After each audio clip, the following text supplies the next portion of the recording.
Ayan guys, magandang araw sa ating lahat at meron na naman tayong pag-uusapan na bagong application dito sa Telegram mini app game. So ayan, madali lang itong gawin. Pumunta lang kayo dito.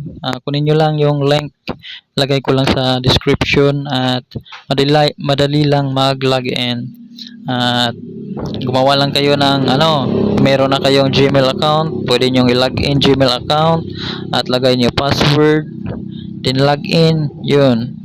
Tapos punta kayo dito sa miner at gawin nyo ito kada 3 oras, free token at exclusive lang po ito. So madali lang po ito, sila nagpapa airdrop at yung airdrop token natin at pwede natin gawin yang totoong pera. So ayan, yan lamang po. Salamat at God bless sa inyo lahat.